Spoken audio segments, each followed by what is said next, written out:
En 2011, la population mondiale atteint 7 milliards de personnes, dont 4 milliards sont asiatiques.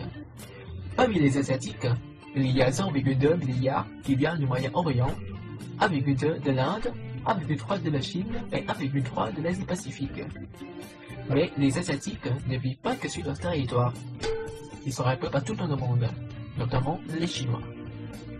Grâce à l'apparence physique, on peut facilement reconnaître un Indien ou un Arabe parmi les Chinois, mais pour les gens, les Vietnamiens et les Chinois sont pareils.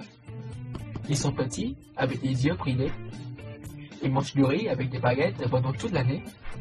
Ils sont des génies en mathématiques et travaillent comme des fous. Donc, comment on peut reconnaître un Vietnamien parmi les Chinois? D'abord, il faut savoir la position géographique du Vietnam dans le monde. Ici, c'est la Chine, et voici le Vietnam. Comme c'est deux pays voisins, et dans le passé, le Vietnam était envahi par les Chinois pendant un millénaire, le fait que nos cultures sont similaires est inévitable. Par contre, le Vietnam se situe en Indochine. Il est devenu le centre culturel de l'Asie dans le passé, et notre culture était le mixte entre la culture indienne et celle de la Chine. On parle le langage, qui est de la même famille que les Thaïlandais, mais une autre écriture s'est basée sur les caractères chinois. On appelle cette méthode d'écriture le nom. Le nom est une sorte de l'écriture très particulière.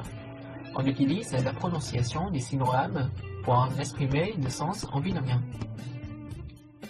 Voici le mot que l'on écrit en chinois, ça se prononce moi. En cantonais, ça veut dire un pas, mais en vietnamien, cette prononciation signifie le chiffre 1. Cette méthode d'écriture existe aussi dans les autres pays voisins de Chine, par exemple la Corée et le Japon. Comme vous le savez, actuellement les Coréens et les Japonais écrivent encore en sinogramme, mais nous, les Vietnamiens, on ne l'utilise plus. Pourquoi? Après une période de 900 ans d'indépendance vis-à-vis de la Chine, notre culture a été influencée ensuite par celle de l'Occident, à cause de la colonisation française. C'est à cette époque où l'on va apparaître le Woot-Ngữ, la romanisation du langage vietnamien, qui a été développé en 1651 par un missionnaire chrétien français, Alexandre de Rhodes.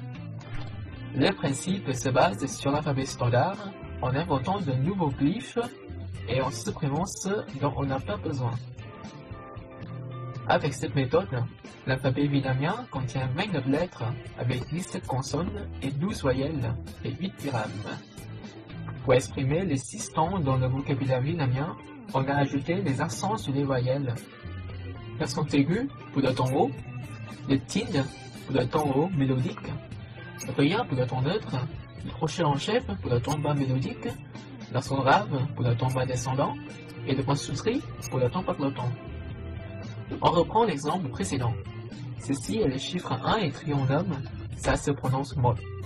En utilisant le Woot-Ngữ, on écrit ce qu'on entend, le M, le O, le T et le point souscrit pour avoir le ton. Mais pendant cette époque, le Woot-Ngữ n'était qu'un moyen de la mission chrétienne de la colonisation.